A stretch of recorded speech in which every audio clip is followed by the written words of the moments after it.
Gulberg town نے کراچی کی انتظامیہ کو ہلا کر رکھ دیا اور یقینی طور پر انہوں نے گزشتہ روز ایسا کام کر دیا جو کہ یقینی طور پر صرف کراچی سندھ نہیں وفاق کی سطح پر بھی بھوچال کا باعث بن سکتا ہے۔ یہ بات بالکل درست ہے کہ گلبرگ ٹاؤن کی انتظامیہ Sindh solid waste management board سے پریشان دکھائی دیتی ہے اور انہوں نے جو ان کے ورکشاپ پر تقریباً جو 2 ایکڑ پر مشتمل ہے اس پر اپنا دفتر قائم کیا ہوا ہے، اس کے لیے وہ جنگ بھی لڑ رہے ہیں۔ یہ بھی بات درست ہے اور انہوں نے میئر کراچی بیرسٹر مرتضی وہاب سے بھی ملاقات کر کے ان سے تمام تر شکایت درج کرائی اور اس کا اظہار کیا، جس پر ان کو کچھ ٹائم مانگا گیا تھا اور ٹائم بھی دے دیا گیا تھا۔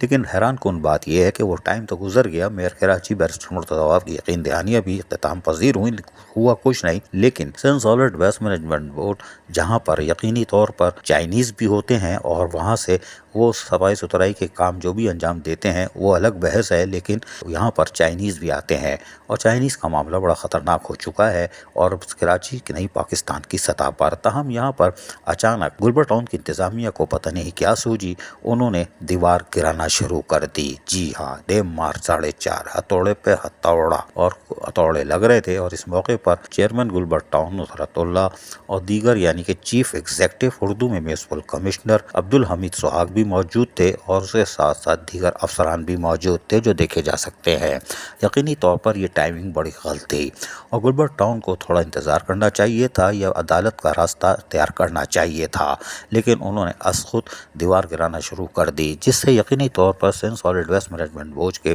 افسران بوکھلا کے رہ گئے، اس لیے کہ وہاں ان کا تو اپنا مسئلہ تھا ہی نہیں، وہاں چائنیز کا مسئلہ تھا۔ گزشتہ 15 دن پہلے مرتضی چورنگی پر چائنیز پر خودکش حملہ ہو چکا ہے اور پاکستان کے دوسرے صوبے میں بھی اس طرح کا واقعہ ہو چکا ہے، جس پر پوری وفاقی حکومت، وفاقی سیکرٹری داخلہ اور اس کے ساتھ ساتھ وزیر اعظم ہو یا سندھ کے وزیر اعلیٰ گورنر ہو، سب پہلے ہی ہلے ہوئے تھے اور یقینی طور پر چائنیز کی سیکیورٹی کو مزید سخت سے سخت کر دیا گیا ہے اور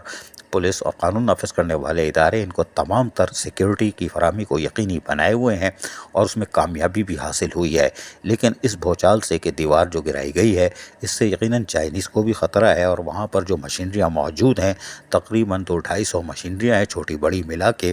وہ اس کو بھی کہتے ہیں کہ خطرہ ہے کہ اس میں بھی چوری چکاری شروع ہو جائے گی، وہ الگ کہانی ہے۔ لیکن فی الحال چائنیز کی جو حفاظت کا ذمہ دار ہے، جو قانون نافذ کرنے والے ادارے بڑی اہلیت سے ثابت بھی کر رہے ہیں کہ ان کو تمام تر سیکیورٹی فراہم کر رہے ہیں اور وفاقی اور صوبائی حکومتیں اس پر توجہ مرکوز کی ہوئی ہیں، اس موقع پر یہ بھوچال یا غیر ٹائمنگ کے باعث یہ ایک نیا ڈرامہ کھڑا کرنا عجیب حیران کن بات ہے گلبرگ ٹاؤن کی طرف سے۔ Sindh solid waste management board کے افسران کے مطابق انہوں نے اعلیٰ انتظامیہ کو اس بارے میں آگاہ کر دیا ہے تاکہ وہ اس طرف دیکھیں کہ یہ کیا ہو رہا ہے۔ معاملات کو بات چیت سے طے کیا جا سکتا تھا اور اس کے ساتھ ساتھ اگر میئر کراچی کی یقین دہانیاں بھی ناکام ہو چکی تھی تو براہ راست عدالت کا راستہ تھا اور اس کے بعد وہاں سے کارروائی کروا کے دیوار بھی گرائی جا سکتی تھی اور وہ قبضہ بھی واپس لیا جا سکتا تھا، یا یہ سندھ حکومت کا محکمہ ہے تو یقیناً بیٹھ کے لوکل گورنمنٹ کے ماتحت ہیں یہ سارے گلبرگ ٹاؤن ہو یا دیگر ٹاؤن ہو، تو یہ اعلیٰ سطحی اجلاس کر کے بھی معاملات نمٹایا جا سکتا تھا۔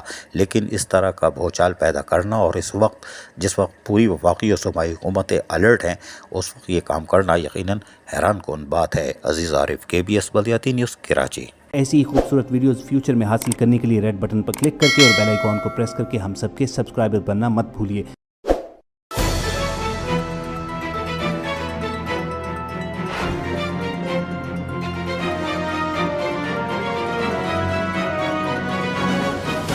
KBS بلدیاتی نیوز۔